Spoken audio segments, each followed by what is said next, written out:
really want some kind of player, just keep in touch. You know, I thought about paying some bills today, but you know, I wanted to make it more educational. I wanted to test my basketball IQ, my point guard IQ, and yeah, hopefully I can get most of these right. We got, can you make reads like Chris Paul? Take the test. I'm excited. Kind of get to channel in my film watching of college habits, or however you, whatever. Yeah. Anyways, let's get straight into this video, man. Because I mean, I did get the smartest YouTuber award, so let's hopefully see if I can live up to that. Chris Paul is undoubtedly one of the best point guards to ever play in the NBA. Fact. He's had to develop his skill level and his basketball IQ to an extremely high level to be able to dominate in a game where he's barely 6 feet tall. In this video, I'm going to give you guys 7 different clips, and I'll pause in the middle of each one right before there's a decision to be made. I'll let you guys predict what Chris Paul is going to do in the situations. Let me know in the comments how many you get right. Let's get into it. There go. This high ball. All right. Ball screen going towards the middle of the floor. What should he do? Should he continue to attack? So here, right, it's tough because that's an easy pull up for Chris Paul too. But if you're looking at Ben Simmons, right, who's Ben Simmons' man is now cutting behind him. Joel Embiid trying to pick up the roll guy. Joel Embiid's in drop coverage. So realistically, the best play is to throw that backside lob. I don't know who that is. It's pause. I can't really tell, but because Embiid and Simmons are both high.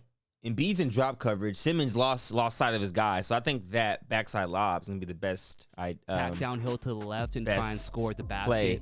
Should he take this pull up near the free throw line, or should he throw this lob to the cutter on the baseline? Yeah, I'm gonna go cutter on the baseline. Easy money. Easy money. This is part of what makes Chris Paul so hard to stop. When he comes off the screen, he sees that he has the attention of 3 defenders, specifically Ben Simmons, whose attention is completely on Paul and not on the guy in the corner. So Chris Paul takes another. No, not even that, bro. It's the fact that Ben Simmons lost track of his guy looking at Chris Paul. As soon as that happens, you got to know as a point guard, whoever lost sight of their man, you got to get them the ball. The dribble towards the paint to make sure he draws in Embiid and Simmons and throws up the easy lob to his cutting teammate. Yeah. In this clip, Chris Paul's coming up the floor, getting ready for his drag screen to be set. Jamal Murray ices it and tries to force Chris Paul to stay side. Those of you who don't know what the drag screen is, it's a transition screen called drag. Like in college, we had drag screen, double drag, etc. What should he do in this situation? Well, first of all, Jokic is in crazy drop coverage. Should he use his ball screen to the middle? Well, first of all, he's not setting the ball on the middle, so I would, if he twists it, go back middle, but he's setting it looking on the left side. But if he brushes off Nerlens to get to that middle, Jokic is in freaking drop coverage. So that's a mid-range Jimmy. Normal. Should he sell that middle drive and then use Nerlens Noel to twist his ball screen? That's what I just said. Twist the ball screen. That's what I would do. I would twist that thing. And attack towards the wing? Or should he draw Murray out and then attack him in an ISO situation? Yeah, I'm attacking that drop coverage, bro, personally. I don't know what Chris Paul does here, but that's what I would do. Twist screen. I told y'all, twist screen and get to that midi. That's good basketball, Chris.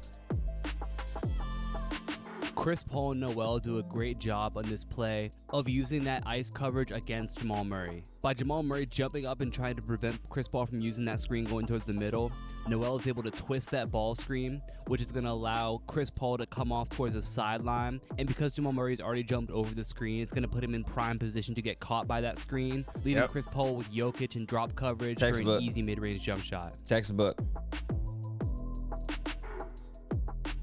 In this clip, Chris Paul's coming up the floor again for this drag screen. The screener's defender jumps out to hard hedge. What's the read right here? Ooh, hard hedge. Gallinari, you gotta slip. Gotta slip. Should he try and split the hedge? Should he try and bounce out and around the hedge? Or should he reject the screen and attack towards the sideline?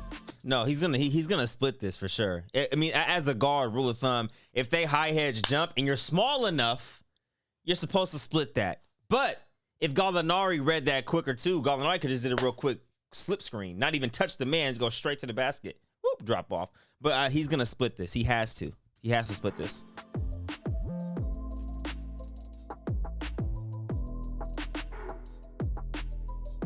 I watch too much basketball. Damn it.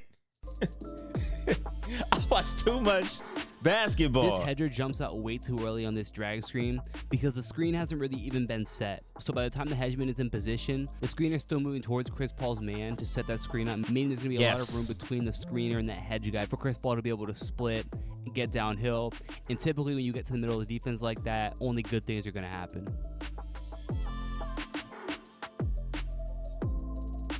Yep. This time, I'll let you decide with no options. How should Chris Paul play this ball screen?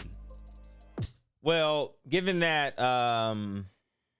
is that Derek Favors, I believe.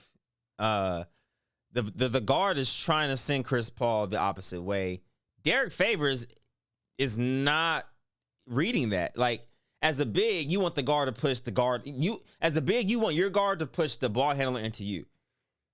The guard is trying to push Chris Paul to away from that left side screen, but Favors comes like he about to hedge it. So if I'm Chris Paul, I'm going directly to the right, rejecting that. I'm rejecting that screen. I am fully rejecting it. No way I'm gonna dribble towards Bogdanovich either. Told y'all, it's simple basketball, y'all. Simple basketball. When Chris Paul sees how both his defender and the screener's defender are playing this ball screen, it becomes very easy for him to make the decision to reject the screen. First of all, his defender is a little bit early trying to get over that screen, and he's already lost momentum. And his big man's not. I mean, I don't know if he's communicating, but the big man's in no man's land. You're on the wrong side of the screen, brother. The screen's coming this way. And so if Chris Paul continues to attack straight forward, his defender is going to have to start from a standstill. And on top of that, the screener's defender is playing drop coverage on the opposite side of the ball screen. So there's literally no defense on that right side. When he comes off that screen, now it's scramble mode. His man and the hedger who come over to defend him, and a third defender comes as well, which leads to an easy pass to the rolling big. In this situation, Chris Paul comes off of the ball screen and goes into a dribble hold to hold his defender behind him and allow the play in front of him to develop. What should he do here? Should he immediately pull up for the jump shot hoping to get fouled? Should he hit his teammate in the corner for three? I mean, teammate. The defender who's guarding Mbamute has 2 feet in the paint. I mean, it's gotta go to that corner. Or should he use a little bump off to shoot this elbow jump shot? He's not shooting a jumper. No way. 2 feet in the paint. Oh, 2 feet in the paint. Shh. Beeline to the corner. Oh. Okay, I respect it. I got it wrong. But that's an option as well. If I'm seeing 2 feet in the paint, and I know my guy's in the corner, I'm splitting that. I mean, I'm throwing that right to the corner. But also, Chris Paul likes to get to that right side, mid-range. That's his little spot. So I'm not mad at that. Now this is a bit more of a complex situation, and I'm going to bring in some numbers to back up why Chris Paul. He shoots really well from that spot, directly, and that's a good seal by Capella too. So Favors can't contest that shot as well. Holding this defender coming off of a ball screen is a great thing to do when you're facing drop coverage. Typically, that drop defender has to recover back to that big man. So if you can hold your guy behind you, a lot of times it's going to clear an open lane for you to either get to the basket or have a wide open shot, which is the case that happens here. Chris Paul manages to hold Joe Ingles for a while, which allows Clint Capella to seal his man. That leaves the mid-range open. Chris Paul does have a teammate open in the corner, and that wouldn't be a bad pass to make. Yep. But out of a ball screen since 2013, Chris Paul has shot the most amount of shots from the elbow area, and he also has the highest efficiency in that area in the entire NBA. So him getting a look from the elbow is the best shot the Rockets are going to get on this possession. Let's switch it up a little bit for this play. For this PJ Tucker. Oh, I get a big on me. Let's ISO! I want you to think of both ways Donovan Mitchell could Let's ISO! react after he gets past this screen here. Once you think of both of those options, I want you to think of what Chris Paul should do in each situation. Okay, so let's break it down. So as a guard, this is like kid in the candy store. I get a big on me, ISO, faux flat, that mother sucker. But Donovan Mitchell kind of beat that screen back. So if I'm Donovan Mitchell and I'm guarding PJ Tucker, who doesn't necessarily shoot well from top of the key, I'm going straight back to Chris Paul, and I'm yelling at Gobert, switch back, right? So Gobert can even drop a little bit and could just go straight to his right and sit in that little free throw area, because PJ Tucker's not a great top of the key three-point shooter. He's more in the corner, right? So if I'm Donovan Mitchell, I'm going straight back to CP3, telling Rudy Gobert, get back, I'm back, right? But if Donovan Mitchell doesn't go back and he switches on that, oh wait. I would have got back to Chris Paul if I'm Donovan immediately. Read the percentages. Go. You gotta say Gobert. Go back. Gobert. Go back. Gobert. I'm back. Like you gotta send Gobert back to PJ now. F the double. Now, but now he's open. Now, granted, I said he's not like he shoots the corner three better than he does top of the key. So reading percentages, I would take that risk as long as Gobert can get back and contest. Gobert just got caught there for a double for no reason. There was no need for that double. There was no need for that double. So here are the two options that Donovan Mitchell has after he goes under this ball screen. The first would be to stay with PJ Tucker to make sure that he doesn't get an open three and let Rudy Gobert stay one-on-one with Chris Paul with help to his left side. Or the other option is to recover back to Chris Paul and essentially bring a double team with him and Gobert. You don't got to double it though. Open. You don't have to double Chris it. Paul's two options to these would obviously, number one, if Rudy Gobert is guarding you, then you beat him, get by him, and either finish at the basket or you make a pass. Or like what happens in the clip, if Donovan Mitchell rotates over for a double team, then you hit PJ Tucker on the pop and he has a wide open three. For this last one, let's look at some off-ball movement. Watch how the defender is playing it and predict the read that Chris Paul is going to make right here.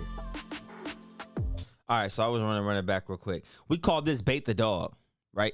When you what happens when you hit a pit bull or something and they get all riled up, right? Or a Rottweiler. Bait the dog. See a Chris Paul baits and boom, hits him hard, right? And predict. Now, as a man, you get hit hard. You want to, oh, hell nah. I'm a chase after him, right? So now he's chasing after him. Chris Paul's going to make right here. Now he's at Chris Paul's leisure. Here. Jumper! It could be a jumper because both of them are under the screen and they caught. If they are caught under the screen, it is a jumper. Or they could re-screen. I'm thinking it's going to be a jumper here. That's just what I think. Because I know basketball. Because I know hoops. Yes.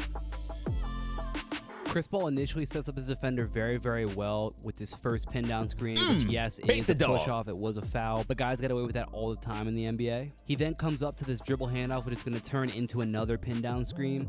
And because his defender is scrambling to catch up after having to go under the first screen, he ends up having to go under this handoff / screen as well. So Chris Paul basically takes a dribble and uses the screen as a flare. While his defender goes under, Chris Paul takes advantage of that and shoots the open three.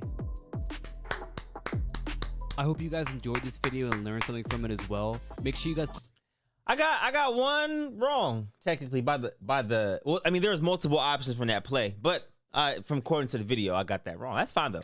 So I went about what, 7 for 6? No, 6 for 7? 5 for 6? One of those. This is fun, man. Let me know if you want me to do more tests like these, if I can find them on YouTube. But appreciate you watching. Make sure you like, share, subscribe, turn notifications on. I hope you guys learned something today, basketball wise. And yeah, catch you on the next one. We out of here.